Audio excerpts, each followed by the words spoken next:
All right, everyone, welcome to another deep dive. We're going to dig into some exciting gaming news today. Yeah, this week was just packed with stuff. Seriously, we've got industry giants making some really interesting moves. Plus, we get a little peek behind the curtain at a legendary canceled project. Oh, yeah, that one's a classic for sure. It really is. And then later, we'll wrap up with a story that sounds like, honestly, it's straight out of a video game. Definitely a hold on to your hats kind of story. First up, though, let's talk about Epic Games. The makers of Fortnite and, well, that amazing free games giveaway every week. Single Oh, week. But you're not going to believe this. Get ready for it. They're bringing that free game energy to mobile gaming. whoa, for Yeah. real. A whole new program they're launching, Yeah. totally separate from the main store. Okay, see, now this is what I'm talking about. This is big, right? This isn't just about, like, oh, here's some free games. This is epic. Taking on those app store giants, Apple and Google. Oh, absolutely. This feels like round two of that whole legal showdown they had. Exactly. Remember that. It was wild. So now they're coming in swinging with, well, what is it? A triple threat. Free games, lower fees for developers using their Unreal Engine, and they're even giving devs the tools to self-publish. Putting out the middleman. Yep. It's brilliant. It's like they're creating this whole ecosystem that's just irresistible, both to the people making the games and us, the players. And they're aiming to get this whole thing off the ground by the holidays with like, what, 10 to 50 games ready to go? Talk about a holiday bonus. Right. Sign me up. And get this, they're also working on social features and cross-platform play. Now that is huge, especially, you're all about those multifaceted experiences, right? You know me too well. I Yeah. love it when games break those barriers down, let you connect with people no matter what they're playing on. Yeah, imagine seamless gaming, your phone, your PC, maybe even, who knows, your smart fridge one day. Things are getting wild. Hey, stranger things have happened, right? But it's more than just convenience. It's about connecting players in a way that we haven't really seen before, at least not in the mobile world. Epic's playing the long game here. Ambition on another level. And speaking of ambitious, you remember that game Titan? The one from Blizzard that, well, never actually came out. Oh yeah, Titan. It's like this mythical creature in gaming history, whispered about but never seen. For those of us who aren't walking gaming encyclopedias, what was Titan all about? Okay, so picture this. You're a superhero, Yeah. right? Flying around, fighting villains, all that jazz. But then you get off work, head back to your virtual apartment, maybe cook some dinner, hang out with friends. Okay. It was supposed to be this mind-blowingly ambitious mix of superhero action and like life simulation, all done with that classic Blizzard polish. Wow, World of Warcraft, but with capes and a commute. Exactly. But as we know, it never actually made it out of development. Yeah, what happened there? Sounds almost too ambitious. Well, that's the million-dollar question, isn't it? The source material kind of hints that it was this perfect storm of development nightmares. Blending those two gameplay styles, the action, the life sim, that's not easy. Yeah, talk about a challenge. Trying to mix oil and water, maybe? Yeah. Right. And then on top of that, you had potential internal conflicts, features being added left and right, and there were even whispers about Rob Pardo, Blizzard's former VP of game design, being involved. And well, 7 years in development and poof, gone. Makes you wonder how something that big just vanishes. It really makes you think about all the work that goes into the games we love, all those people, all that time, all those ideas.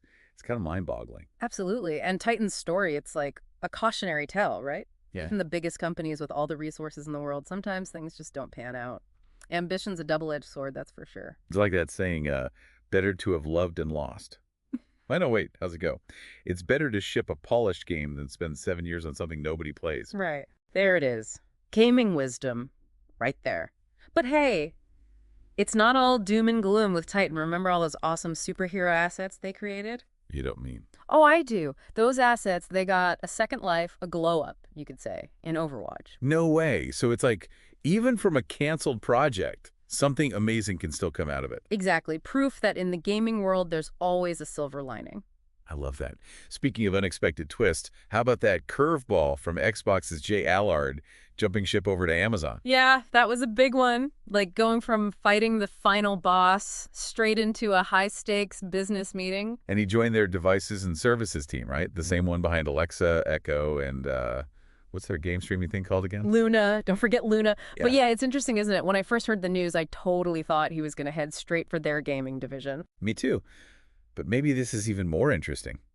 I mean, think about it. You've got Allard's expertise, both in gaming and hardware, all under one roof with Amazon's devices, their services, Luna, and don't forget Project Kuiper, that whole satellite internet thing they're cooking up. Ooh, good point. It's like they're assembling some kind of super team over there. Right, like something big is brewing. Maybe this is the start of Amazon really making their move in the gaming world. Ooh, now wouldn't that be something? Definitely a story we'll be keeping an eye on.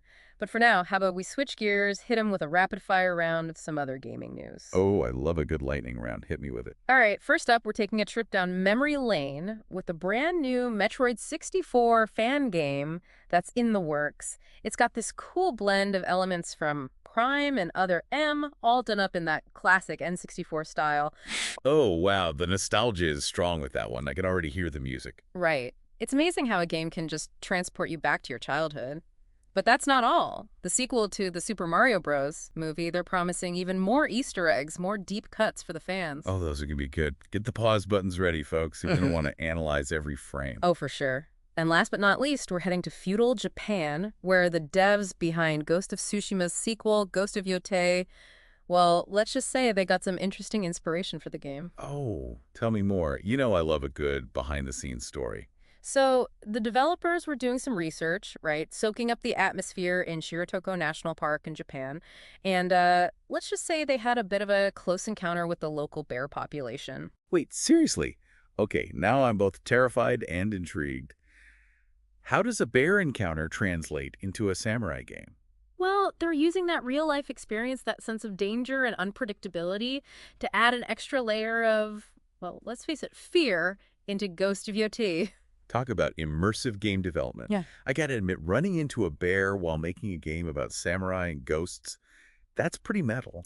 It's like you're making a game about facing your fears, and then life throws a real-life fear right at you. Right. Talk about method acting for game developers. But Mm. hey, whatever it takes to create an unforgettable experience, right? Absolutely. It makes you wonder what other real-life adventures are influencing the games we play. Oh, I'm sure there are tons of stories like that out there. Maybe we should do a whole deep dive on it sometime, the weirdest things that have inspired games. Ooh, now that's an episode I would listen to. But for now, I think we've covered a lot of ground. Any final thoughts on this week's News Whirlwind? You know, it's really incredible to see how much the gaming industry is changing, even just week to week. We've got Epic shaking things up in the mobile world, Amazon making power moves left and right, and then those smaller stories like the Metroid fan game and those bear encounters. It just shows you that there's always something new and exciting happening. It's true. You never know what to expect. And I think that's what keeps things so interesting. So whether you're battling giant corporations, ferocious bears, or just trying to catch them all in the latest Pokemon game, remember to stay curious, stay passionate, and most importantly, Keep on gaming. couldn't have said it better myself.